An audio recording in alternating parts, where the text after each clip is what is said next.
Estamos grabando. Ya. Ustedes me dicen. Adelante. Ya. Oye, bueno, me presento. Yo soy Isabel Curar. Voy a ser como de presentadora en esta primera conversatorio que vamos a tener, donde nuestro precandidato Juan Carlos Claret va a hablar acerca de lo que piensa de esto y va a responder preguntas. ¿Ya? Al mismo tiempo, voy a hacer una presentación para ponernos como en el marco teórico, que siempre hay que ponerse, ¿no es cierto?, una recapitulación de por qué estamos acá, y eso lo voy a hacer con un pequeño PowerPoint muy cortito, no se asusten, ¿ya? Entonces voy a compartir la pantalla.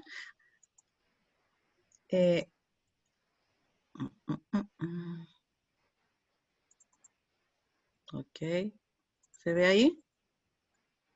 ¿Se ve? Ya, Sí. ya, súper bien, ya. Bueno, la idea es primero, bueno, hablarles del distrito. No sé si todas las personas están ya inscritas en el INN o hay personas que están por primera vez acá. Es una invitación abierta, así que hay personas Abierta. que son de Independiente No Neutral, otras Y personas otras personas que no no lo necesariamente. son. Entonces, para ponernos en la cosa territorial, nosotros pertenecemos al distrito 25, que es la misma división para las elecciones de diputados, y el distrito 25 tiene las 7 comunas de Osorno, más 1, 2, 3, 4, 5 de Puerto Montt, ¿ya? Acá están las comunas, tenemos derecho para tener 4 diputados, pero en convención constitucional no recuerdo, Juan Carlos, si son 4 o 6 hay que presentar, o 4 en total para Son constituyente. 6 cada lista puede presentar hasta 6 candidatos para escoger a 4. A 4, ya.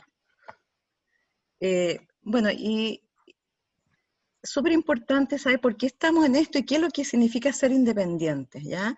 Y lo más importante de ser independiente, en realidad, es no estar afiliado a ningún partido político, como lo son el 95% de las personas que podemos tener ideas políticas, pero no estamos afiliados a partidos políticos, no somos militantes, ¿ya?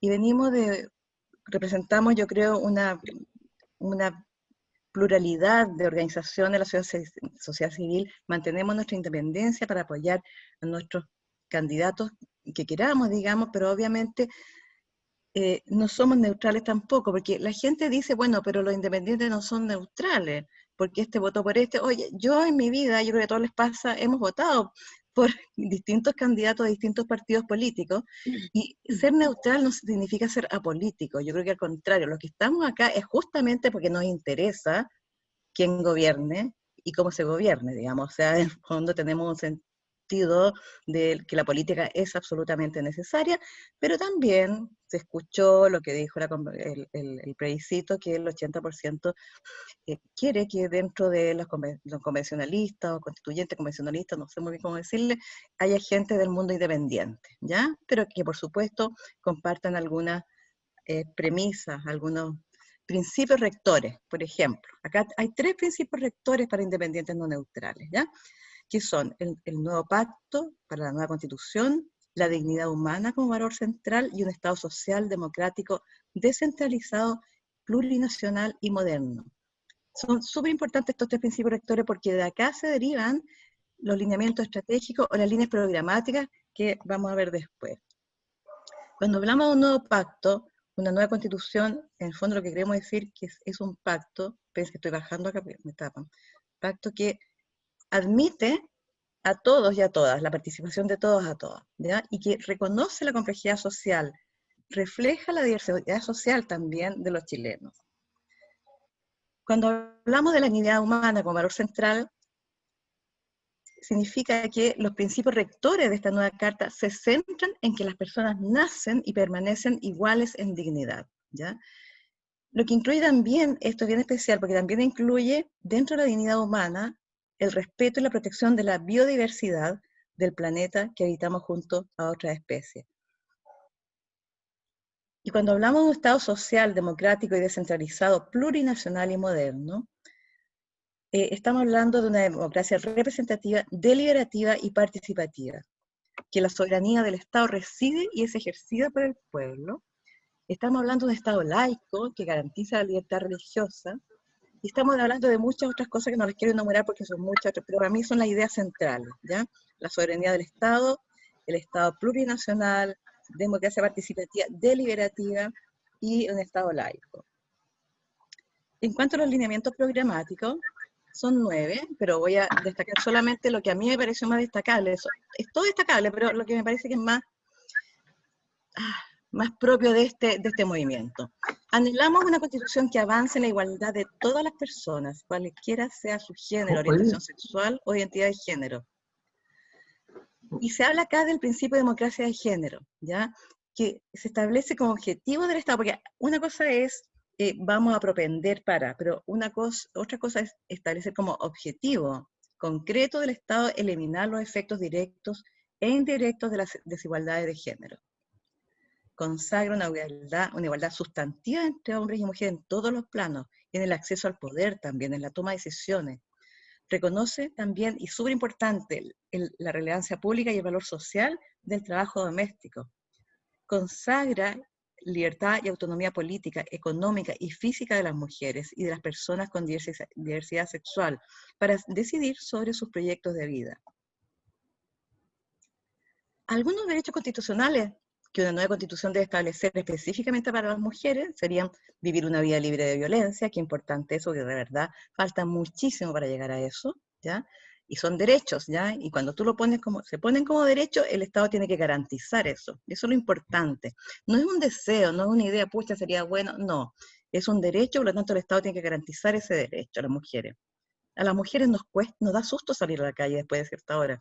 Y se lo digo porque yo lo he vivido toda la vida, digamos. No porque sea miedosa, sino que de verdad es un riesgo salir después de cierta hora a la calle. A la igualdad salarial, por supuesto, que impresionantemente, pero todavía no la tenemos en Chile. Al acceso a cuidados sanitarios, entre otros. Y en el ejercicio del poder es súper importante que haya una democracia paritaria y proporcional, y asegurar la participación y representación política de las mujeres. Bueno, tanto así que en este momento estamos en una disyuntiva, porque tenemos que presentar precandidatos, y de estos precandidatos hay 3 precandidatos hombres, hay uno solamente que está aprobado porque no se puede aprobar el segundo precandidato hombre si no aparece precandidata mujer, o sea, la paridad tiene que existir sí o sí. De alguna manera, este movimiento nos fuerza para que conscientemente tengamos paridad, ¿ya? Y eso es súper bueno, tampoco es un anhelo, también es una cosa que nos garantiza paridad. Muy importante también aspiramos a que la nueva Constitución reconozca el medio ambiente como base de la vida y de la comunidad, ¿ya? Reconocer la crisis climática es súper importante porque de verdad hay mucho negacionismo, ¿ya? Y en Chile también hay mucho negacionismo en cuanto a la crisis climática. Establecer los bienes comunes, y acá, por supuesto, el agua, ¿cierto? El agua, que está tan... ¿Qué ruido hay, chiquillos? Como un perrito rascando. Ya, bueno, así como... Bueno, el agua, que hay motivo de discusión, mucho motivo de discusión últimamente, el aire, el mar, las riberas, también hemos visto algunas noticias en la tele súper, no sé, pues desesperanzadora, pero lo que aspiramos es a eso, las altas montañas, los recursos hidrobiológicos, minerales, son bienes comunes, ¿ya? Nosotros necesitamos de estos bienes para vivir de verdad, o sea, necesitamos respirar el aire, beber el agua, alimentarnos del mar, nuestras riberas para pescar, las altas montañas, etcétera, para acumular agua, etcétera. Entonces, no pueden ser comercializados, no pueden estar bajo las leyes del mercado. Esa es la opinión que tiene INN. Pero también reconocer los derechos de la naturaleza misma, en la visión de los pueblos originales, entendiéndoles como base de la vida. Y también se habla, ¿por qué no? Tal como hay una defensoría pública de la naturaleza, de la niñez, ¿por qué no una defensoría pública de la naturaleza? ¿Ya? También está planteado dentro de este lineamiento programático de reconocer el medio ambiente.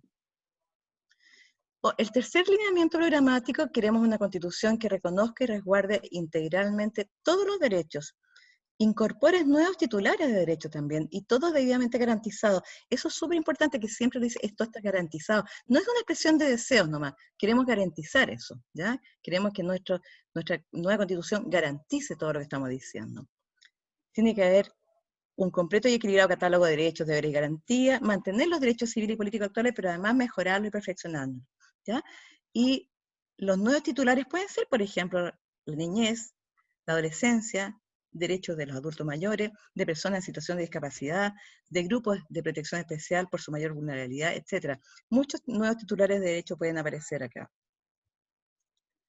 Un cuarto lineamiento programático es que buscamos una constitución con un régimen político equilibrado, ¿ya? Nadie está de acuerdo en este momento con el excesivo presidencialismo que existe en nuestro país, que nos impide hacer muchas cosas en forma mucho más ágil que lo que está pasando ahora.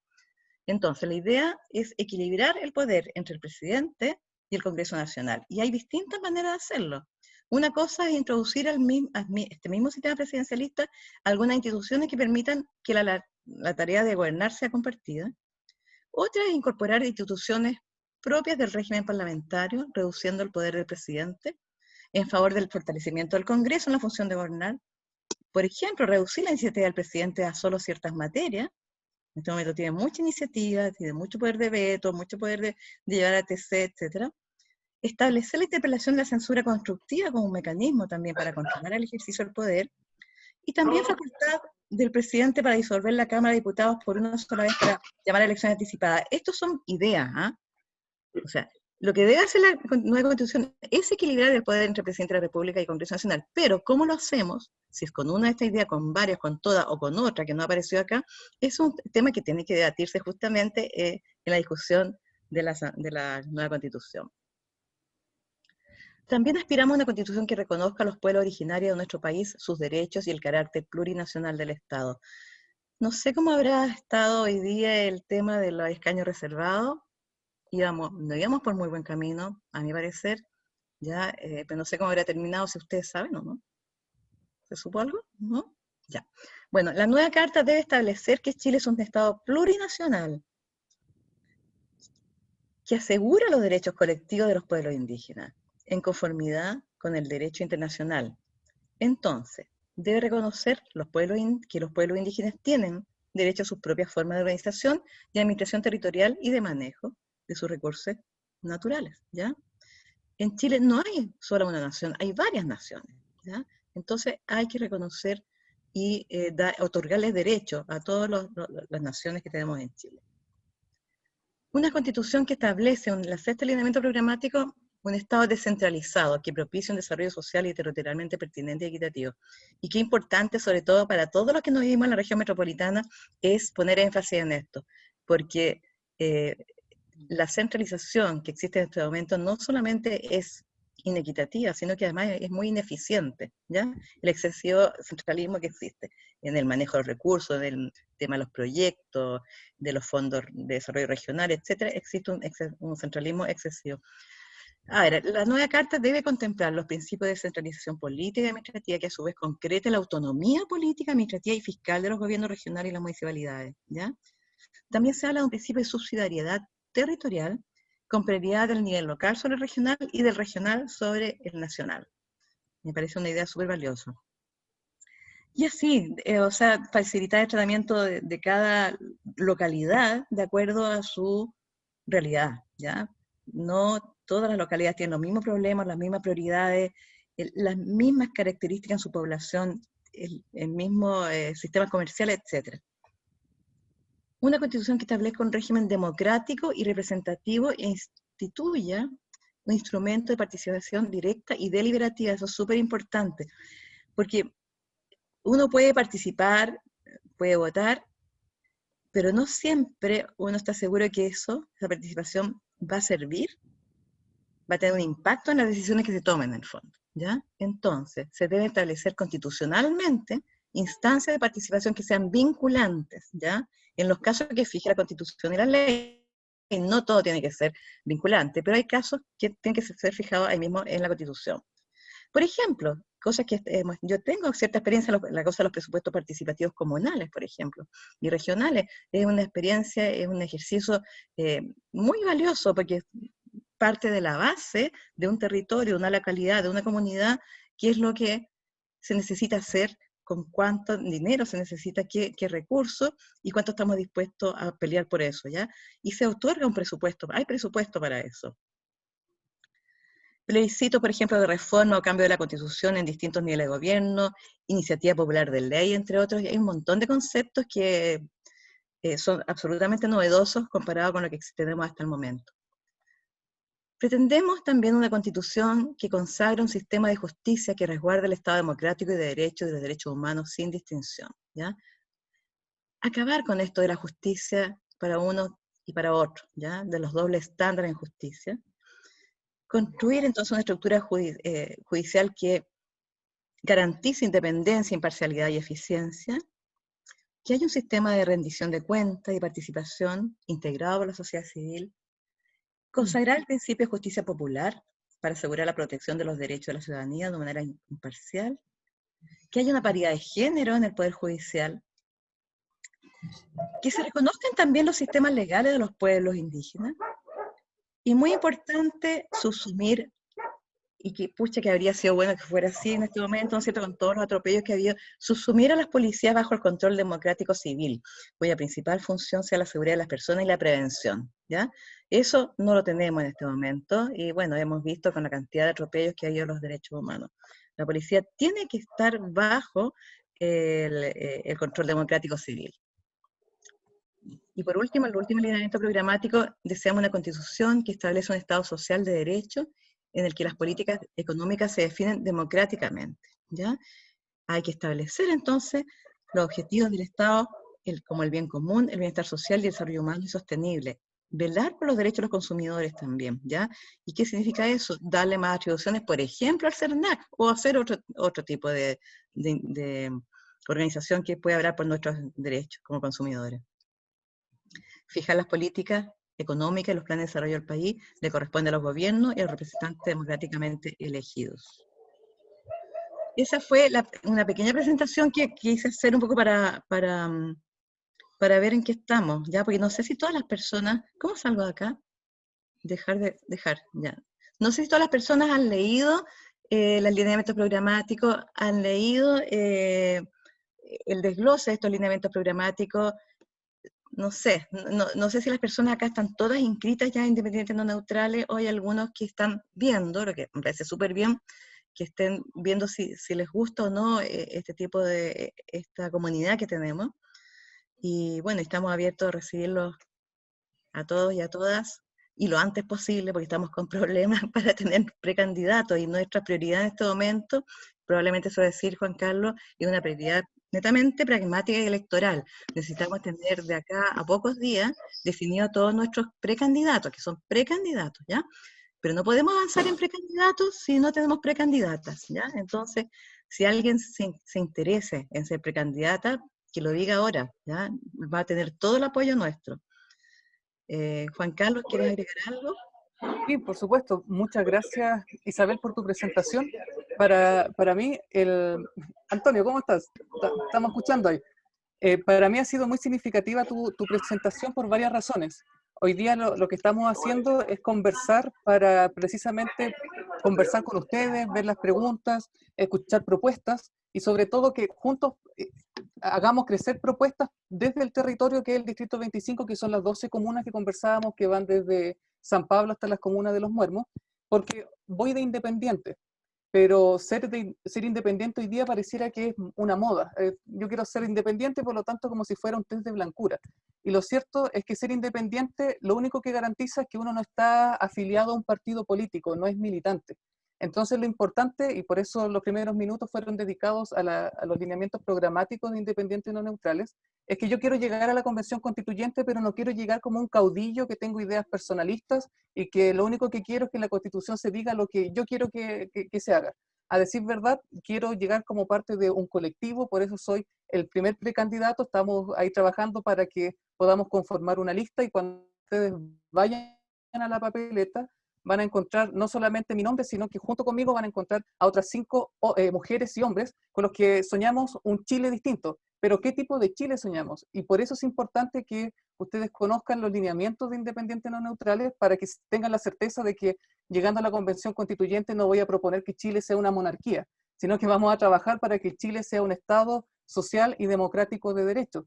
¿Pero qué quiere decir un Estado social y democrático de derecho? Eso significa que no queremos un Estado mínimo, subsidiario, sino que queremos un Estado que ejerza una actividad positiva para combatir las desigualdades sociales. No queremos un Estado que solamente garantice procedimientos, sino que garantice que si hay una desigualdad económica, una desigualdad de género, una desigualdad territorial, el Estado pueda reactivar, pueda hacer frente a esa desigualdad.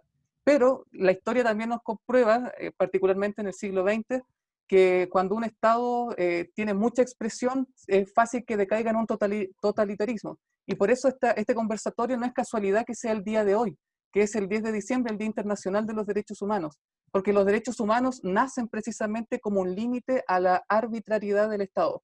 Y precisamente la nueva Constitución tiene que ser escrita desde los derechos humanos, es decir, tiene que ser pensado de una forma en que la comunidad no termine poniéndole el pie a la ciudadanía, a las personas, sino que sea una forma de dignificar, de amplificar la dignidad de cada uno de nosotros. Es precisamente ese estado en el que soñamos y ese es el gran estado que nos debemos, porque por más de 40 años el Estado ha sido reducido, ha sido víctima de quitar financiamiento, de hacerlo retroceder, y en qué ha derivado que el Estado de Chile retroceda, en que vastos territorios quedan a merced de la voluntad del más fuerte, que por regla general es el narcotraficante. O sea, tenemos que reconquistar lo que hemos perdido, lo que se nos quitó y a lo que se nos quiso acostumbrar. Tenemos que generar un trabajo colectivo. Y es por eso que acepté ser candidato y es por eso que actualmente estoy trabajando para recolectar las firmas, porque a diferencia de los partidos políticos que pueden llegar el 11 de enero con una lista antojadiza, con candidatos que ellos establezcan, lo cierto es que como independiente tengo el gran desafío de conseguir el patrocinio suficiente de ciudadanos y ciudadanas que digan al CERVEL: yo apoyo la candidatura de Juan Carlos Claret, apoyamos de que vaya entonces a la papeleta. ¿Y por qué quiero ir a la papeleta? Y con eso después quiero ya cederle la palabra a todas y todos los que están acá. Quiero ir a la papeleta por múltiples razones. Partiendo porque actualmente me encuentro en Santiago. ¿Y por qué me encuentro en Santiago?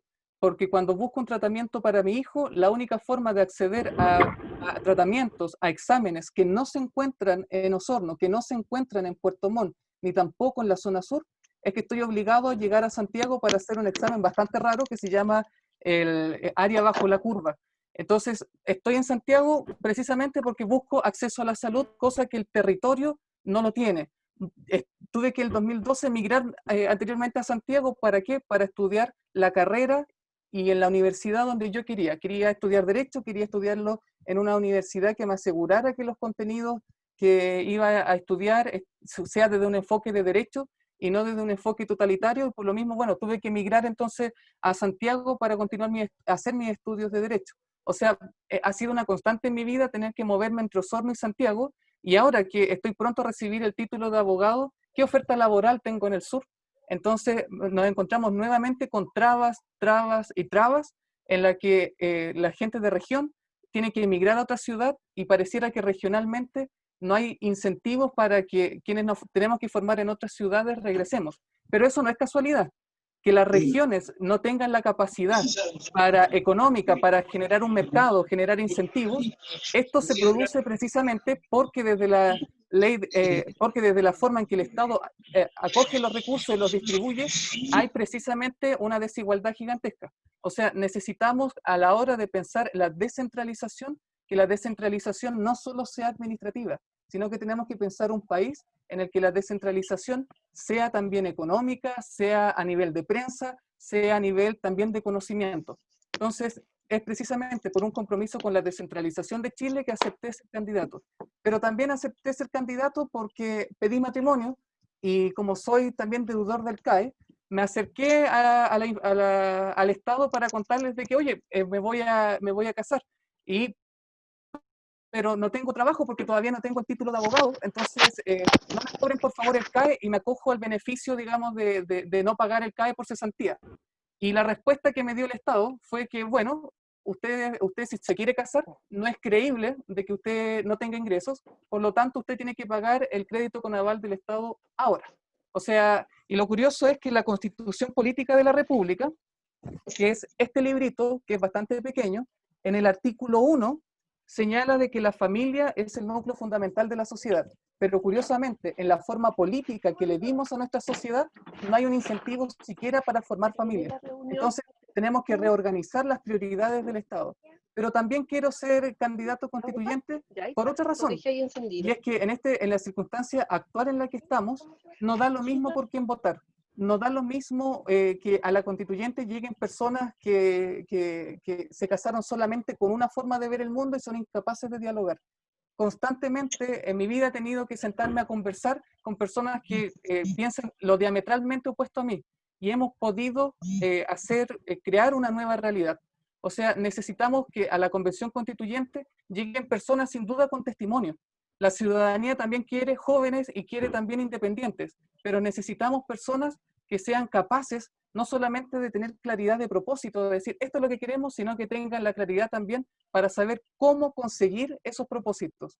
De saber de que, oye, tenemos que juntar 2/3 de los votos y yo quiero que esto se consiga. Tal vez puedo conseguir esto mismo haciéndolo de esta forma, buscándolo en este artículo, y no llegando simplemente con 155 personas que tiene la Convención Constituyente, que sean 155 egos que no se miran, que no conversan entre ellos. La Constitución es el techo común del país, no solamente para los que pensamos igual, es una casa común, y por lo tanto todos tenemos que sentarnos en la misma mesa que está bajo el mismo techo. Pero eso no es fácil, no es sencillo y requiere ciertas condiciones, como por ejemplo que se respeten los derechos humanos, que hayan procesos de reconciliación, que no se nos niegue la justicia, que se esclarezca la verdad sobre crímenes tanto de ahora como del pasado. Entonces tenemos tremendos desafíos que como país tenemos que conseguir, y quiero aportar ese granito de arena desde nuestro distrito, que es el distrito 25, porque mis raíces están en Osorno. Mis raíces están en Río Negro y en las comunidades y localidades que están bordeando la carretera El Camino Real. En consecuencia, por estos elementos y por los desafíos, y también precisamente porque desde mi profesión creo tener claridad para conseguir lo que tenemos que, para conseguir el triunfo que queremos y que manifestamos el 25 de octubre pasado en el plebiscito, es que creo poder aportar de manera efectiva y eficiente a que nos aseguremos ese triunfo, para que precisamente los sectores que no quieren que las cosas cambien, que se han privilegiado por años de esta desigualdad, no queden sobre representados en la Convención Constituyente, ni mucho menos terminen imponiendo esas ideas precisamente en una oportunidad única e histórica que tenemos. Entonces, en virtud de este contexto, es que quisiera abrir el diálogo con todas, con todos, para que si tienen dudas, consultas, no solamente sobre lo que pienso o cómo podemos solucionar problemas como el agua, como precisamente el tema del aborto, como por ejemplo el tema del turismo, sino que también para si tienen dudas por cómo se escogen los convencionales constituyentes, cómo va a funcionar la convención constituyente, todas esas preguntas las podamos ir planteando en este primer conversatorio, porque esta va a ser la primera reunión, pero si ustedes quieren sumarse, toda la semana vamos a tener esta instancia de diálogo. Las próximas semanas van a ser temáticas sobre temas específicos, y si se quieren sumar, bienvenidos, porque la idea es que precisamente usted a la hora de decidir el voto el próximo 11 de abril tenga conciencia, tenga información para decidir de la mejor manera. Ignacio Ríos es nuestro moderador, así que él está anotando las preguntas que estamos haciendo para que Juan Carlos las vaya contestando. De momento hay 2 preguntas. La primera pregunta es de Felipe Maiza. Dice Juan Carlos, lo expuesto por la persona que recién habló, que en este caso es Isabel, ¿te representa? Por supuesto, si no me representara, yo no sería parte de Independientes No Neutrales. O sea, precisamente Independientes No Neutrales surge, Felipe, para aglutinar a los independientes que no nos representamos en partidos políticos, para dar garantía de que no somos egos y caudillos que queremos llegar a la convención para defender nuestras ideas. Es un colectivo que busca, en el que está Benito Baranda, Rodrigo Jordán, Andrea Repeto, Patricia Politzer, etcétera, donde hay desde Arica a Punta Arenas, incluso de Isla de Pascua. Entonces, donde nos convoca pensar un país diferente, un país que sea un Estado social y democrático de derecho. Entonces, esos son los lineamientos básicos con los cuales si yo no estuviera de acuerdo, no podría estar en Independientes No Neutrales, y son todos los principios a los que los precandidatos y candidatas que prontamente queremos ya presentar también adhieren. Entonces, como es el lineamiento, la cancha en la que nosotros nos movemos y que queremos defender. Y eso es importante también, que no es excluyente del contenido que le demos desde el territorio. Entonces, como les mencionaba adelante, no se trata de que los independientes lleguemos para hacer de Chile una monarquía, no, estamos comprometidos con un Estado democrático, por ejemplo. Entonces, estos son los lineamientos que precisamente Isabel presentó en la primera parte de la presentación y a los cuales adhiero. Perfecto. Relacionado con la pregunta que acaban de plantear, Lorena está preguntando si es posible hacer un contraste entre la Constitución actual y los planteamientos que hizo Isabel y a los que se adscribe Juan Carlos. Sí, por supuesto. De hecho, esto da para un curso de Derecho Constitucional en sí mismo, así que seré breve, digamos, a la hora de presentarlo. En primer lugar, lo que hace una Constitución es rayar una cancha. Y la Constitución del 80 rayó una cancha bastante dispareja, bastante tramposa, en el sentido de que cuando uno dejaba la pelota a mitad de cancha, la pelota retrocedía en contra de uno y significaba un autogol. ¿Y eso por qué? De hecho, Jaime Guzmán, en una entrevista en la revista Análisis, el año 1980, él le pregunta, bueno, ¿qué sentido tiene la nueva Constitución? Y la Constitución, que era nueva en ese entonces, 1980, ya ratificada por el plebiscito que se hizo en ese momento, Jaime Guzmán dice, mira, ¿sabes? La Constitución está diseñada para que si nosotros perdemos el poder, cualquiera sea la persona que llegue al poder, no pueda actuar sino como si nosotros lo hiciéramos. O sea, es un rayado de cancha, imagínense una cancha de fútbol, que termina necesariamente en un autogol para las personas que querían cambios. Y eso ha generado muchas complicaciones. ¿Por qué? Porque la Constitución de 1980 generó tres grandes trabas, digamos, para mantener ese problema. En primer lugar, el sistema binominal que aseguraba que si alguien quería un cambio, nunca iba a tener la mayoría, porque siempre era uno y uno, digamos. Entonces, de izquierda a derecha, entonces siempre cuando se querían discutir leyes que requerían más quórum, no estaban los votos. La segunda traba fue precisamente los quórum. O sea, el quórum altísimo que requería más incluso los 3/5, 4/7, que requerían incluso, de hecho, actualmente la Convención Constituyente nace con el quórum de 2/3, o sea, del 66,6%, de decir, oye, o sea, las minorías tienen una capacidad de veto bastante significativa. Entonces, yo creo que ahí tenemos otra traba, digamos, de la Constitución del 80. Y, bueno, el gran garante de mantener esas trabas era precisamente habilidades y competencias del Tribunal Constitucional que aseguraban de que incluso hayan proyectos que se querían presentar en el Congreso que finalmente ni siquiera se podían discutir en sala porque el Tribunal Constitucional lo declaraba desde antes inconstitucionales. Entonces era un sistema, en la Constitución del 80 constituyó una política, por eso se llama Constitución Política, en la que era imposible cambiar la situación actual, el statu quo, desde 1980 en la actualidad. Y eso ha generado un daño tremendo al Estado, pero también ha generado una desafección o una falta de sentimiento de pertenencia entre la ciudadanía y la política. Porque la política, como tenía estas trabas y vivía en sí misma y no necesitaba, digamos, para seguir en los puestos, para seguir en los cargos, entonces se genera una desafección que yo creo que fue lo que explotó el 18 de octubre. Por lo tanto, una nueva constitución tiene que hacerse cargo de rayar una cancha que permita que la discusión política tenga sentido y no que el resultado lo sepamos de antemano. Y para eso hay varios elementos, de garantizar un sistema electoral que sea representativo de la población y del territorio. Por otra parte, necesitamos bajar los quórum. Yo no digo que para que el 50% más uno sea el quórum para todo, porque hay elementos como políticas de Estado en los que se necesita el apoyo de más de simplemente las personas que pensamos igual. Necesitamos conseguir el apoyo de personas que piensan diferente a uno. Por lo tanto, hay materias sensibles que sin duda, como materias de derechos humanos, que requieren un quórum más elevado, pero 2/3 es excesivo. Por lo tanto, hay que garantizar mecanismos que exijan quórum menores y, por otra parte, sin duda, quitar el control preventivo que hace el Tribunal Constitucional a la discusión parlamentaria. Entonces, yo no soy de la idea de eliminar el Tribunal Constitucional. Si ustedes quieren, podemos conversarlo, pero sí por lo menos de que tenga menos atribuciones, que sea menos pulpo, digamos, para precisamente permitir la discusión. O sea, por ejemplo, los sindicatos dijeron queremos negociar por rama, no por empresa, queremos negociar para que todos los trabajadores que son por ejemplo, de la minería, tengamos las mismas condiciones, inconstitucional, por lo tanto ni siquiera se presenta al Congreso. Entonces tenemos que permitir que en el Congreso se debatan las ideas y para eso es importante que se constituya una política que lo permita. Perfecto. Miguel Santibáñez pregunta, el ministro del Exterior presentó un organismo extranjero para la Convención Constitucional. ¿Eso es así? Sí, efectivamente, lo que hizo el ministro Alaman fue esta semana precisamente, fue suscribir un acuerdo de colaboración y de asesoría con la OCDE, la OCDE. Y a decir verdad, el clamor más de redes sociales ha sido de decir, bueno, ¿por qué estos extranjeros se vienen a involucrar en el proceso chileno?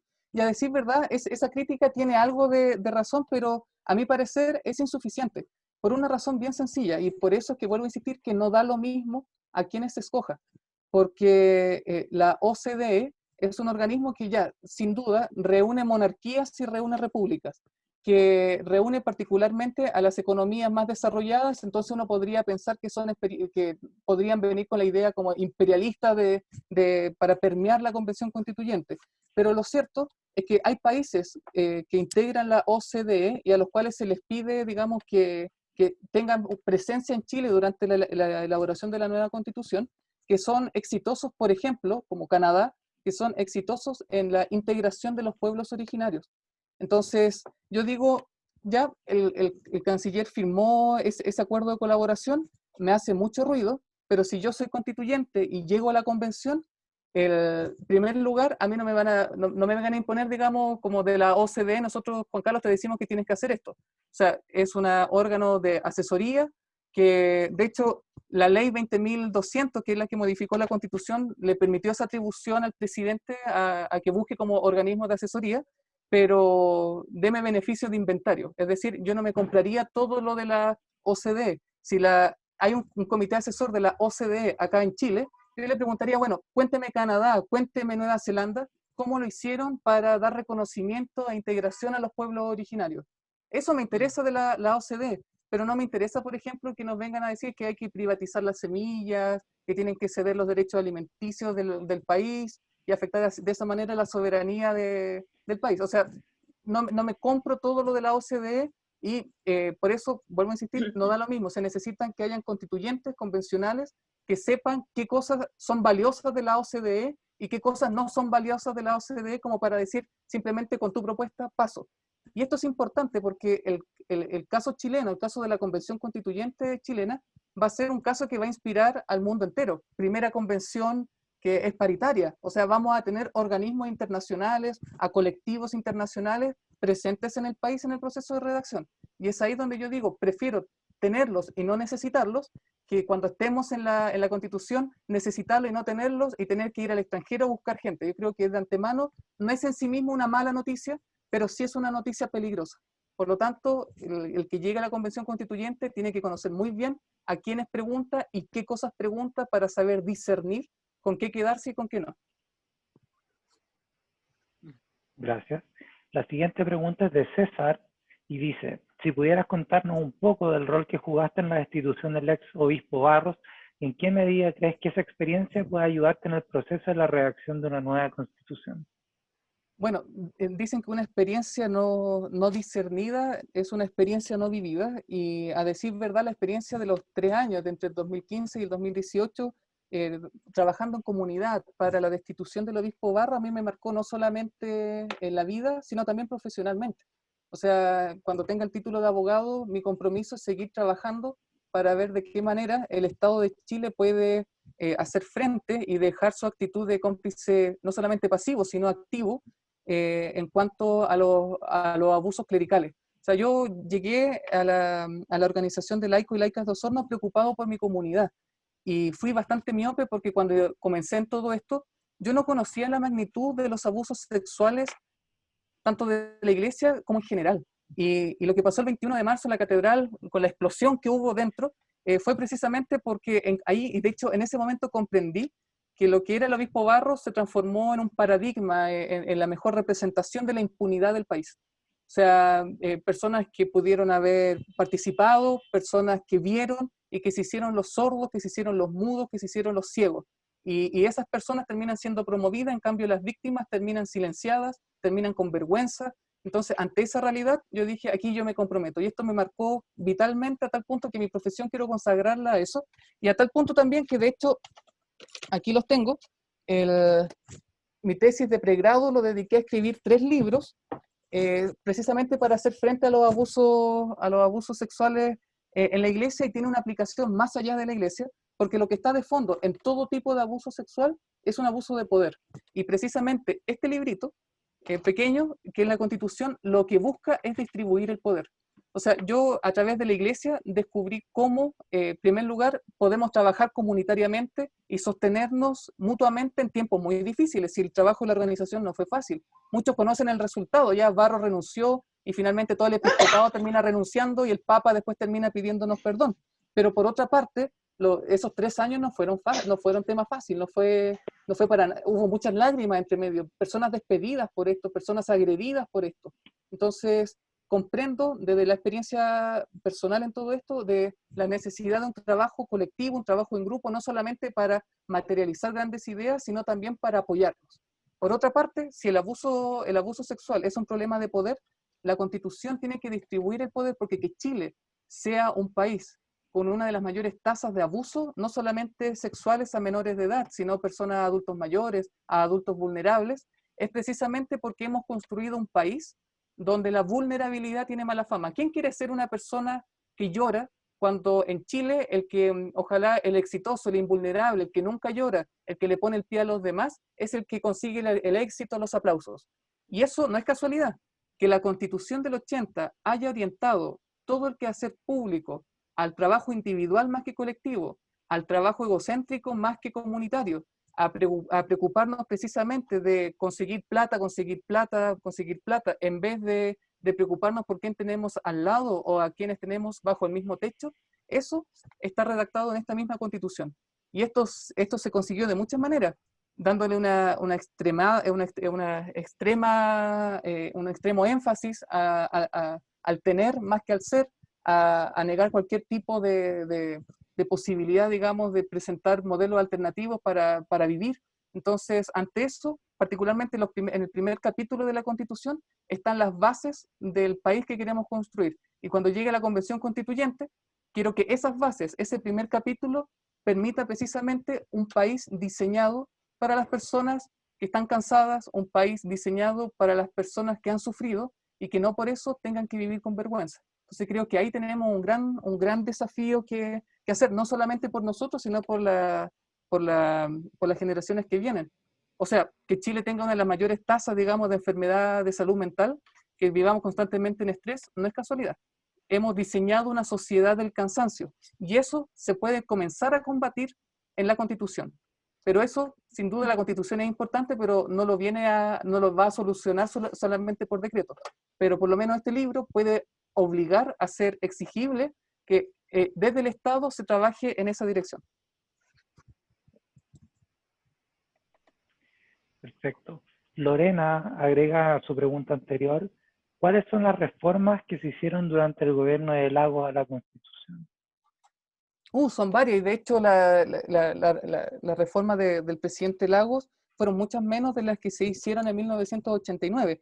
La Constitución del 80 que nosotros conocemos actualmente sufrió casi 200 modificaciones en el año 1989 para que se incorporara la noción de derechos humanos, pero el año 2005 sufre la gran reforma, y por esa razón este libro tiene la firma del presidente Ricardo Lagos, donde, por ejemplo, se acabaron con los senadores designados. O sea, ya con eso se hizo frente a que, bueno, los partidos políticos pudieran designar a personas que se les antojara y con un gran poder de veto. O sea, eso comparado junto con los quórum altísimos, era una imposibilidad de hacer cualquier tipo de cambio. Por otra parte, la constitución la reforma del presidente Lagos también hace frente a lo que era el Consejo de Seguridad Nacional, el COSENA, para hacer frente a la idea del enemigo interno. De decir, oye, cómo nos movamos dentro del país, lo vamos a hacer desde la sospecha. Esta organización se está comenzando a reunir, por lo tanto puede ser que sean terroristas, entonces los vamos a perseguir y los vamos a criminalizar. La reforma, digamos, del presidente Lagos en ese sentido apunta en esa dirección, pero no fue gratis. O sea, Lagos, para conseguir eso, tuvo que ceder, por ejemplo, a que el Tribunal Constitucional tuviera el control preventivo de la legislación. O sea, fue la gran moneda de cambio para sacar a los senadores designados, decir muy bien, pero hay temas que el Congreso no va a poder ni siquiera discutir. Y para eso se crea entonces el Tribunal Constitucional o sea, no es que se cree el Tribunal Constitucional, se le añade al Tribunal Constitucional entonces la posibilidad de vetar ciertos temas de la discusión en el Congreso. Entonces, y eso ha sido precisamente la moneda de cambio para que, por ejemplo, jornada laboral, se quiere discutir la jornada laboral, un grupo de diputados va al Tribunal Constitucional y el Tribunal Constitucional puede decir, mira, sabes que mejor no se haga. Se quiere anular la ley de pesca, el gobierno va y acude al Tribunal Constitucional porque el Congreso no es el llamado a discutir la derogación de una ley ya existente. O sea, de hecho, precisamente por eso es que la Constitución, digamos, ha garantizado que las discusiones que queremos darnos como sociedad no tengan cabida a nivel institucional, siendo la calle el único espacio que nos queda, digamos, para manifestar nuestro malestar. Y eso tiene que cambiar. O sea, tenemos que diseñar una Constitución y que constituya la política de tal manera que los clamores de la ciudadanía no solamente se queden en el CERNAC, se queden en la plazuela Yungay, sino que tengan sentido a nivel institucional para que sea la institución la que esté al servicio de las personas y no al revés. Buenísimo.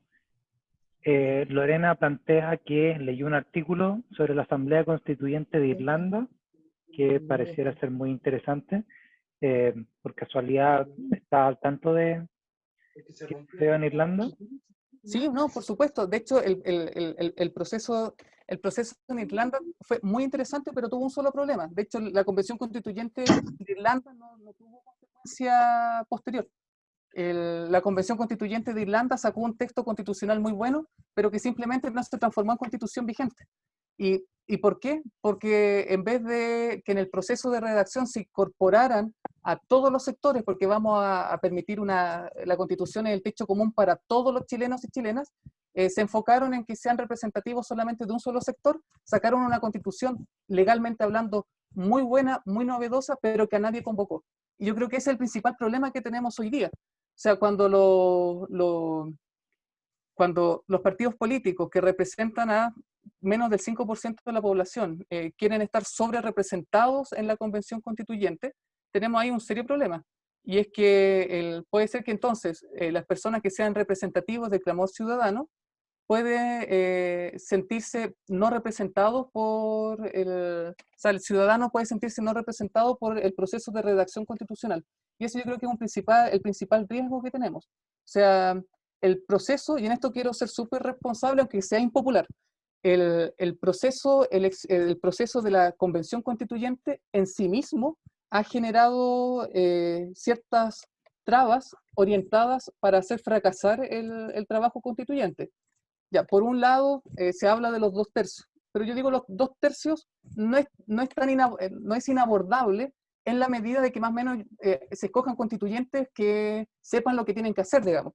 Pero por otra parte, para mí la principal traba es que nosotros tenemos para redactar la Constitución un año, 365 días. Inicialmente son 9 meses, prorrogables una sola vez por 3 meses más. O sea, tenemos 365 días como plazo fatal. Y eso es complejo, porque piensen en Pinochet. Pinochet, para redactar la Constitución del 80, ¿cuántos años tuvo? Tuvo 6 años para poner de acuerdo a ¿cuántos? A 30 personas. Primero, 8 personas de la Comisión Ortúzar, en la que estaban integradas 2 mujeres, y después al Consejo de Seguridad, cuya discusión no la conocemos, y después pasó a la Junta Militar, que eran los grandes electores. Pero para poner entonces de acuerdo a pocas personas, a 30 personas, demoró 6 años. Y el proceso está orientado, el actual, al que nos enfrentamos ahora, a que se pongan de acuerdo 155 personas en el plazo de un año. Entonces, el desafío del constituyente es gigantesco. ¿Por qué? Porque se nos exige vinculación territorial, que es evidente que tenemos que tenerlo. Pero por otra parte, ¿en qué medida? La vinculación con el territorio tiene que ser también operativo, con poner de acuerdo a 155 personas que son los que van a terminar poniéndose de acuerdo en qué es lo que va y qué es lo que no va en la Constitución. Entonces, no tenemos tiempo que perder. Por eso, vuelvo a insistir, no da lo mismo por quién se vota. Se necesitan personas que, teniendo el testimonio, vinculación con el territorio, tengan claridad de propósitos, pero además sepan cómo conseguirlo. Porque si no, nos puede pasar algo parecido a lo que pasó en Irlanda, digamos, sacar un texto muy bonito, pero que finalmente no concita el interés de nadie. Entonces, si nos pasamos un día, 366, tanto el apruebo como la convención constituyente no tiene sentido. No se aprueba y continuamos con la constitución hasta ahora vigente. No podemos darnos ese lujo, no podemos darnos ese gusto, y es precisamente por eso que vuelvo a insistir. El plebiscito del 25 de octubre fue un triunfo, sí, pero no es un triunfo garantizado. Marcó la pauta. Ahora tenemos que asegurarnos del triunfo. Y eso se hace en la medida de que se cojan constituyentes que tengan estas habilidades. Y el problema es que la ley electoral vigente con la que se nos escoge es difícil. O sea, si yo quisiera ir solo, no voy a salir electo nunca, aunque 25.000 personas voten por mí, no saldría escogido, por no ir en lista. Y es por eso que vuelvo a insistir.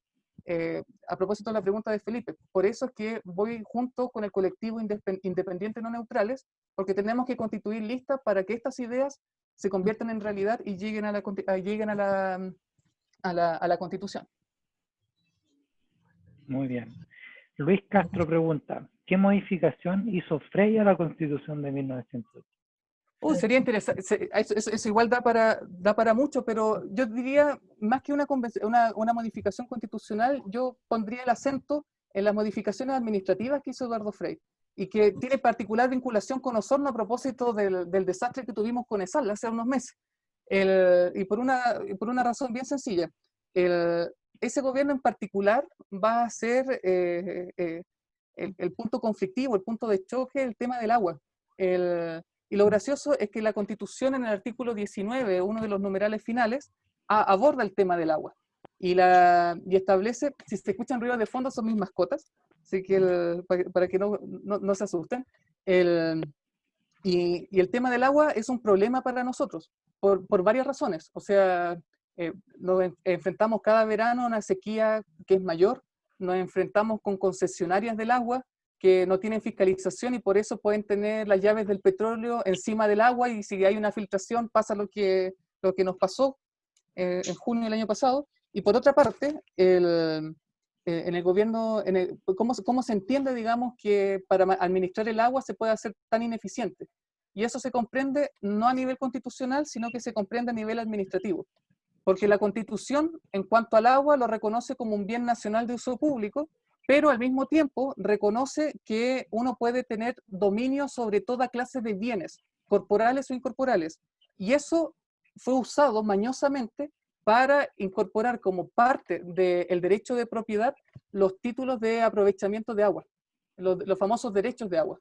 Entonces, en virtud de ese chip libre que el gobierno de Frei permitió administrativamente, es que tenemos los líos que tenemos en cuanto al acceso al agua, en cuanto a las concesionarias que no son mayormente fiscalizadas, y lo que peor aún, se le aseguran ganancias sobre el 10% anualmente, y por otra parte se le asegura que la concesión no va a ser caducada, y se le aplican multas que son irrisorias frente al daño que ocasionan. Entonces, eso, que es particularmente por lo que Eduardo Frei, digamos, su gobierno nos repercute directamente, no está inmediatamente regulado en la Constitución, sino que la Constitución abrió la puerta a que la actividad burocrática del Estado permitiera privatizar un montón de títulos que no eran de dominio, porque uno puede tener derechos sobre el uso del agua, pero el dominio no es solamente el uso, sino que el goce y la disposición.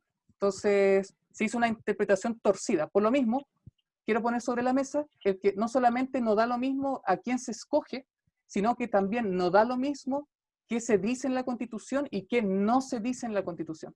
Porque si el artículo 19, número 24 de la Constitución hubiese dicho que se puede tener el dominio sobre toda clase de bienes, excluyéndose, por ejemplo, los títulos sobre recursos naturales que están dispuestos, digamos, para el bien de toda la sociedad, no se hubiese podido dar esa interpretación antojadiza a los derechos sobre el agua y nos hubiésemos evitado varios problemas.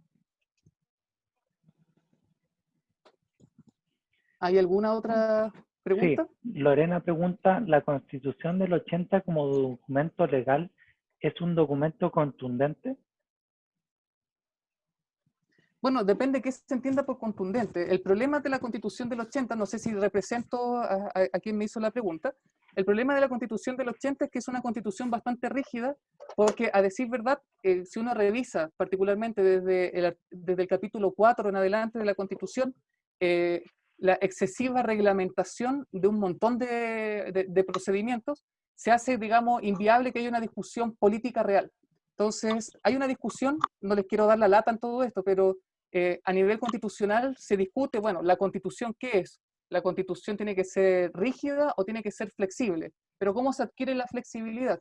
Bueno, sacando muchas ideas de muchas instituciones, mucha reglamentación de la Constitución para que sea materia de ley, y en cambio la Constitución consagre, ponga en texto escrito aquellos ideales que van a orientar la administración del Estado y las organizaciones burocráticas. Es decir, una Constitución flexible lo que hace es disponer de los grandes valores que nos guían como sociedad para que cualquiera sea la empresa pública, cualquiera sea la administración del Estado, cualquiera sea la empresa privada, necesariamente en su actuar tenga que ir orientada a cumplir con los valores que hemos consagrado en la Constitución. Y eso yo creo que Chile tiene que encaminarse, si la Constitución que tenemos que redactar queremos que dure, queremos que no sea simplemente por 7 años, sino que ojalá sirva para los próximos 40, 50 años, lo cierto es que necesitamos una Constitución que consagre los grandes valores y que grandes instituciones como el Tribunal Constitucional, el Ministerio Público, etcétera, esté regulado por leyes orgánicas constitucionales, por ejemplo, y de esa manera hacer menos rígida la Constitución. Yo creo que es el principal desafío a nivel burocrático, digamos, que enfrenta la Constitución. Muy bien. Y la última pregunta que tengo registrada de Miguel Santibáñez: si bien tenemos 3 poderes del Estado, la justicia hasta ahora es completamente parcial, donde solo se encarcela la pobreza. ¿Puede eso cambiar y ser intervenido para que sea igual real para todos los chilenos? Sí, por supuesto, y se puede conseguir de varias formas. O sea, a ver, creo que es importante desmitificar un poco, porque generalmente cuando uno se enfrenta al tema de justicia, uno lo hace, y veamos lo que ocurre en el Congreso, en virtud de hechos contingentes. Ocurrió un crimen, se hace una ley, pero sin perspectiva de futuro, y que muchas veces terminan en letra muerta. Y por otra parte, hay un eslogan, que es la puerta giratoria. Y lo cierto es que la puerta giratoria equivale al 1% de todos los casos donde sí hay justicia. Entonces, yo digo, hay que cambiar la justicia, pero despejémonos un poco de la idea como de la puerta giratoria, cosas por el estilo, y veamos la discusión a largo plazo. El problema de la justicia parte inmediatamente por un problema con su identidad, y es que la justicia en Chile no es autónoma. Es un poder del Estado, sin duda, pero cuyo escalafón, digamos, para que un juez pueda llegar a la Corte Suprema no depende de su desempeño, sino que depende, en primer lugar, de cuántas manos besó de los que estaban en la Corte de Apelaciones respectiva y cuántas manos besó después de la Corte Suprema. ¿Y cómo se escogen los jueces de la Corte Suprema? Dependiendo de cuántas manos besó en el Parlamento. O sea, ahí ya tenemos un problema serio. O sea, ahí tenemos un problema inmediato. O sea, los jueces, un juez que quiera llegar a la Corte Suprema y de esa manera, a través de la potestad de orden que tiene dentro de la estructura, darle un nuevo sentido, un nuevo enfoque a los tribunales inferiores, se escoge en virtud, digamos, de lo que se disputa en la casa de Guido Girardi. O sea, ahí tenemos un desafío gigantesco. Entonces, en primer lugar, tenemos un desafío en cuanto a cómo se promueven y se seleccionan los jueces. Por otra parte, tenemos leyes penales dispersas en un montón de cuerpos legales, y a decir verdad, necesitamos entonces que haya, y por eso es importante la Constitución, inmediatamente Miguel te hago el link, por eso también es importante que la Constitución oriente la labor judicial del Estado, no solamente diciendo, mira, sabes que nos mueven estos valores, sino que tiene que dar mandatos específicos al Poder Judicial, diciendo, oye, mira, en primer lugar, el Poder Judicial tiene que velar por una reforma legal, no solamente al Código Penal, sino a los cuerpos legales, digamos, que conoce. ¿Ustedes saben de qué año el Código Penal? De 1874. O sea, y en 1874 Chile era mayoritariamente agrario. Entonces, claro, un bien a proteger eran las gallinas. Entonces, claro, si alguien me roba una gallina, yo lo meto a la cárcel. Pero eso no tiene sentido hoy día, porque hoy día tenemos delitos de mayor, que ocasionan una mayor lesión a la sociedad que terminan con penas irrisorias. La Constitución puede dar un mandato específico al Poder Judicial para que encabece una reforma de esa naturaleza para actualizarnos al siglo XXI. Por otra parte, no veamos solamente, no nos quedemos con que el Estado está compuesto de 3 poderes. El Estado también está compuesto por poderes autónomos, Banco Central, la Fiscalía, el Tribunal Constitucional. O sea, son más poderes simplemente que 3, que es lo que uno aprende en la escuela. Y eso es importante porque tanto el Ministerio Público, la Fiscalía, como la Defensoría Penal Pública tienen exactamente los mismos problemas que los jueces. Entonces, claro, la carpeta Iglesias se detuvo. ¿Y por qué se detuvo?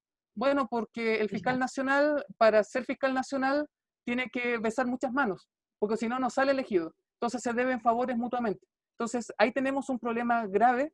Entonces, ¿pensemos en la justicia? Sí, pensemos en la justicia, pero pensémosla en serio, no solamente pensando en los jueces, sino que en todos aquellos intervinientes que llegan a la...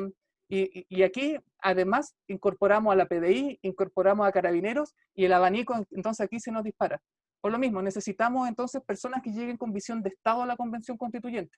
No con... ¿Es importante saber un tema en específico? Sí, pero también necesitamos entender todo el paraguas. Necesitamos entender cómo funciona el Estado. ¿Necesitamos discutir derechos sociales? Por supuesto, pero también tenemos que discutir si el Congreso va a ser bicameral, si el presidente va a durar 4 años, si va a tener reelección o no. Todos esos temas son los temas que nos convocan a la Convención Constituyente. Gracias. Tengo una pregunta para los demás organizadores. ¿Hasta qué hora están planeando llevar a cabo esta actividad? Porque solo Habíamos pregunto pensado para... 1:15. Ya, perfecto. Porque tengo 2 preguntas, entonces para ir coordinando, para no pasarnos en el tiempo y abusar de todo. La siguiente pregunta es de Toñito. Dice, ¿cómo se aborda en una nueva constitución el problema sin control del abuso de las empresas forestales que están socavando toda la cordillera a la costa con plantaciones de eucalipto y otras especies, que tienen en estos momentos a las municipalidades llevando agua en camiones aljibes? Súper. Buena pregunta. Y de hecho, se los leería, pero por función del tiempo. La Constitución en el artículo 5 establece lo que es la soberanía. Y establece de que la soberanía reside esencialmente en la nación, digamos. Entonces, ¿qué significa la soberanía? La capacidad de autogobernarnos. Pero inmediatamente después, el artículo 5º, inciso 2 de la Constitución del 80, establece de que la soberanía de un país va a estar limitada exclusivamente por tratados internacionales en materia de derechos humanos. ¿Cuál ha sido el problema? Que no sé si por desconocimiento o por mala fe, se lo dejo a ustedes, desde el Estado, en los sucesivos gobiernos, se intentó meter como límite a la soberanía los tratados internacionales que no necesariamente tienen que ver con derechos humanos, sino con tratados de libre comercio. Entonces, claro, Chile se compromete internacionalmente a ser autoexplotador de sus recursos naturales para exportarlos al extranjero. Y eso no es porque en la Constitución en ninguna parte se dice que Chile va a operar de esa manera, sino que vinieron a hacer los tratados de libre comercio en los que Chile se comprometió a actuar de esa manera. Entonces, ¿qué significa eso? De que necesitamos repensar nuevamente, para ser más explícito, que el único límite de la soberanía son los tratados de derechos humanos, no los tratados de libre comercio, y esto va a tener implicancias actuales con la discusión del TPP-11. Ya podemos, si quieren, después en esta sesión o en la otra, conversar sobre precisamente los alcances, las virtudes y los grandes peligros que tiene ese acuerdo, y por otra parte repensar aquellos tratados vigentes actualmente que nos consagran, nos obligan, nos contentan, digamos, con un exitoso subdesarrollo. O sea, Chile se comprometió en el mundo, en el concierto internacional, a ser simplemente explotador de recursos para abastecer a otras partes del mundo. Entonces, claro, para cumplir con las obligaciones internacionales contraídas, Chile, por lo tanto, se compromete a explotar sus árboles, a explotar su agua. O sea, no es casualidad, viene, digamos, del rol que ha jugado Chile a nivel internacional. Y por otra parte, viene por la escasa... De hecho, si ustedes revisan la Constitución, el artículo 19, número 8, consagra el derecho al medio ambiente, pero no lo garantiza. O sea, el medio ambiente puede ser alterado, puede ser vulnerado. Veamos Quintero, Puchuncaví, y no pasa nada, porque no hay cómo garantizar a nivel constitucional el cumplimiento del respeto al derecho al medio ambiente. Entonces, claro, no basta que la Constitución diga simplemente Chile va a cuidar sus recursos naturales. Tenemos que ser capaces los constituyentes no solamente de reconocer derechos, tenemos que garantizar derechos y dar mandatos específicos a instituciones específicas para que respeten y promuevan el respeto a ese derecho. O sea, necesitamos, por lo tanto, que si se reconoce el derecho al medio ambiente y marca una postura por los bienes nacionales de uso público, al mismo tiempo, entonces, se garanticen a nivel constitucional y al mismo tiempo se den mandatos específicos, por ejemplo, a la administración del Estado, de que por vía decreto, por vía reglamento, no vayan a contradecir los principios que hemos consagrado en la Constitución. Creo, Antonio, que por ahí va la alternativa, digamos. Gracias. Y la última pregunta de Lorena. Si tú fueras elegido constituyente y tus ideas que expones no se pueden hacer realidad, ya que la mayoría de los constituyentes elegidos no tengan tus ideas como prioridad, ¿qué sucedería en ese caso? ¿O no se puede dar? Yo creo, sí, yo creo que ahí el fracaso sería mío, digamos, o sea, y tendría que estar rendiendo cuenta ante todos ustedes, por una razón bien sencilla. Y esto, disculpen, digamos, la deformación profesional, pero a mí me formaron en la facultad para comprender de que la labor del abogado no es irse con su chancho al hombro, sino que conseguir el apoyo de terceros que son libres para no cooperar. A mí me ha pasado que he conocido abogados de prestigio que dicen, oye, me fue excelente en el tribunal, alegué muy bien. ¿En serio? ¿Y cómo te fue? Perdí. Pero ¿de qué te sirvió el tremendo discurso si es que no conseguiste el apoyo de los jueces que eran tus terceros libres, que podían no cooperar contigo y tenías que conseguir que te apoyaran? Entonces, yo veo la función o sea, la función del constituyente como la posibilidad de conseguir que terceros libres para no cooperar apoyen. Y esto es importante, porque vamos a tener 155 representantes que van a tratar de defender intereses distintos. La convención constituyente o la elección para la convención constituyente no se hace a partir, digamos, de una lista nacional, se hace desde los territorios. Por lo tanto, tenemos que proponer una forma de pensar y hacer de Chile desde los valores propios del sur, que por ejemplo respetar la arquitectura no construida de nuestros pueblos originarios, por ejemplo, de tener tiempo, de poder ser y estar más que hacer. Y en ese sentido, si es que no soy efectivo, digamos, a la hora de conseguir el apoyo para que personas del norte o del centro apoyen esa propuesta, en primer lugar es un fracaso del constituyente. O sea, aquí no se busca de tirarle la culpa al empedrado, sino que es de uno. Entonces, es uno el que tendría que rendir cuenta. Y por otra parte, uno tiene que informarlo. O sea, porque la Constitución no se aprueba simplemente porque los constituyentes le entregamos al presidente de la República un borrador. La Constitución se aprueba después de un plebiscito, que se va a realizar 2 meses después de entregado el texto constitucional. Y ahí es importante que ustedes manejen los éxitos, los fracasos o los grandes desafíos de la Constitución. Y es por eso, a propósito de una de las primeras preguntas en la que respondí respecto a las trampas que tenía la Constitución del 80, por eso es importante que la Constitución nueva, en el capítulo dedicado a su reforma, establezca quórum que permitan dinamizar acuerdos de tal manera de que si algo no queda, digamos, inmediatamente puesto en la Convención Constituyente, bueno, pueda después la otra generación o pueda el próximo Congreso poder a nivel, digamos, institucional propiciar un cambio, digamos, en esa dirección. Porque actualmente la Constitución del 80, los quórum para hacer un cambio son altísimos, no hay acuerdo para eso. E incluso aunque la izquierda y RN se pongan todos de acuerdo, se necesitan los apoyos de la UDI, digamos, o sea, los quórums son demasiado altos. Entonces, si hacemos una constitución que sea flexible, una constitución que establezca quórum que sean posibles, que sean asequibles, estamos entonces permitiendo de que aquellos elementos que no van en la Constitución se puedan también plasmar en el Congreso siguiente. O sea, hay que pensar, digamos, la cancha no solamente ahora, sino pensando también al futuro.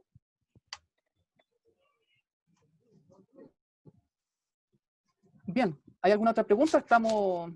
Esta es el primer conversatorio que vamos a ofrecer. La próxima semana igual vamos a tener otro y vamos con temas específicos donde podremos conversar igual esto y otros temas. Entonces si no alcanzamos a abordar todas las preguntas, dos alternativas. Contactarme directamente a través de redes sociales, mi WhatsApp, mi correo. Estoy siempre disponible para recibir sugerencias, críticas, propuestas, para aclarar consultas, tanto de lo que queremos hacer en la Constitución como de la forma de elección de los constituyentes. Y también, digamos, la próxima semana, o si no pueden el próximo jueves, el subsiguiente jueves, y así nos vamos de aquí. No solo, esto no acaba en la elección del 11 de abril. El 11 de abril recién comienza formalmente el trabajo. Entonces, espacios como estos vamos a tener por un montón. Este es el primero, y esto va a continuar, sin duda, durante el proceso de elaboración de la Convención Constituyente. O sea, en eso se los doy por firmado. Isabel, ¿quiere dar unas palabras para cerrar? Sí, como dice Juan Carlos, vamos a tener un montón de espacio para discutir, pero lo más urgente en este momento es, primero que nada, si hay algunas personas que les gustó lo que se puso acá, pueden tener más información si se meten a la página independientesnoneutrales.cl, y si les gusta, inscríbanse. Mientras más nos inscribamos, más posibilidad vamos a tener de sacar candidatos. ¿Qué pregunta Miguel Santibáñez? ¿Qué hizo así? Eso es una. Quiero presentarle también a Jessica Barría, porque por los que no la conocen, que está... Jessica, ella es la coordinadora distrital, ¿ya? Jessica tiene reuniones día por medio con independientes no neutrales a nivel nacional. Está trabajando muchísimo. Lo otro, tenemos no, también acá... Estaba con la cámara apagada, pero porque estaba un poquito cansada, pido las disculpas, pero no, sí estuve atenta a todo el conversatorio, no es que llegué recién, Isabel. No te vi. Ya, gracias, Lo otro, saludos a todos. Es súper importante que, a ver, ¿cómo se hace la cosa a los precandidatos? En este momento, como el único precandidato que tenemos es Juan Carlos Claré, pero hay otras dos personas que también, dos hombres que también están como precandidatos, ¿ya? Y claro, la idea es apoyarlo en el sentido para que sean precandidatos. Después uno puede elegir a cualquiera de los 5 o 6 que se presenten, ¿ya? Pero la idea es apoyar a los precandidatos que se están candidateando para precandidatos nomás, ¿entienden? Y eso tiene que hacerlo a través con Jessica Barriga, ¿ya? Y lo otro, por favor, si hay alguna mujer que le interese ser constituyente, participar, por favor, que lo diga ahora, ¿ya? O que lo piense hasta mañana, pero es urgente. Si no llevamos mujeres, no va a apoyar hombres tampoco, ¿entienden? Y en realidad necesitamos llevar mujeres. O sea, no, yo no quiero llevar mujeres solamente para llevar hombres. Yo creo que es súper importante que las mujeres participemos en todo esto. Tenemos más carga laboral todas, ¿ya? Todas tenemos como que doble trabajo siempre, ¿ya? Pero vamos a tener mucho apoyo. Isabel, para responder a la pregunta de Miguel, que yo creo que es clave tu pregunta, porque particularmente en redes sociales se levanta como un espantapájaro, ¿no? Que estos independientes miren cómo son. Cuando Isabel habla de la inscripción es para que podamos tener una base de datos, porque, por ejemplo, esta semana el CERVEL está tratando de implementar una forma para que ustedes puedan firmar electrónicamente para apoyar las candidaturas. Entonces, el tema es que el CERVEL, mañana cumplimos un mes exacto para juntar 1.100 firmas. Entonces, el tema está que necesitamos, entonces, si alguien quiere apoyarnos, que a través de la página independientesnoneutrales.cl puede decir, mira, este es mi distrito, estos son mis datos, para que una vez que ustedes, o sea, que el CERVEL nos diga, mira, esta va a ser la forma para que ustedes puedan firmar digitalmente, nosotros podamos hacerle llegar la información. Necesitamos, digamos, por eso Isabel habla de la inscripción, pero cuando uno firma por un independiente, no se está inscribiendo en un partido político. De hecho, firmar por un independiente para la Convención Constituyente no te inhabilita para firmar por un independiente para candidato a alcalde, para candidato a diputado, para candidato a senador. Es importante también que ustedes sepan. O sea, si ustedes firman por una candidatura a la Convención Constituyente, no puede firmar por otro candidato que va a la misma papeleta, pero sí puede firmar por otro candidato independiente para alcalde, para concejal, para diputado, para senador. Eso no es excluyente. Y otra cosa igual, Miguel, que cuando uno firma por independiente, no solamente no te terminas afiliando a un partido político, sino que no te afilias a nada. O sea, no va a aparecer en Greenpeace, no va a aparecer en un movimiento ciudadano, no va a aparecer en nada de eso. Pero cuando Isabel habla de la inscripción, es porque si usted dice, mira, ¿sabes qué? A mí me gustaría recibir la información para saber dónde firmar, por ejemplo, o ya, si hay que ir a una notaría, ¿qué notaría va a hacer? Entonces, esa es la página, entonces después nosotros podemos ver, Miguel Santibáñez quiere que nosotros le informemos, por lo tanto te enviamos un WhatsApp, Miguel, estos son los pasos que el tío Cervel acaba de autorizar. Yo creo que ahí tenemos el desafío. Por eso, vuelvo a insistir, no es un partido político, pero sí es un colectivo instrumental que busca agrupar a los distintos independientes que soñamos con el Chile que Isabel explicaba al comienzo, y que queremos entonces llegar como unidos queremos llegar unidos a la Convención Constituyente para no tener 155 islas en la convención, digamos. O sea, ese es el principal riesgo que tenemos, y para eso se necesitan acuerdos, y los acuerdos mínimos que tenemos como independientes no neutrales es precisamente los elementos que hemos conversado hoy día. Así que eso, no sé si Oye, bueno, en cuanto perdona, a Juan preguntas, Carlos, ¿puedo Víctor, decir algo? adelante. No, No, solamente Jorge. complemento lo tuyo. Bueno, felicitaciones y a todos los presentes. No, y que incluso la firma, ¿no es cierto?, no te amarra a que uno tenga que votar después el 11 de abril por quien firmó, ¿me Tal cual. entiendes? ¿Ya? O sea, digo, es un apoyo para esta candidatura, y bueno, y si uno de pronto cambia su opinión más adelante o viendo otros candidatos o quien sea, tiene toda la libertad del 11 de abril de votar por quien quiera, ¿ya? Así que, bueno, eso. Tal cual. Así que no hay órdenes de partido, no es que los vayamos a anotar en una agenda encubierta, ni mucho menos. Es simplemente Exacto. un apoyo instrumental. Así que comenzamos con este conversatorio, y de verdad gracias por el tiempo, por la paciencia. Y si todo va bien, nos estamos viendo entonces la próxima semana. Gracias a todos y a todas. Nos estamos viendo. Chao, chao. Gracias, chao.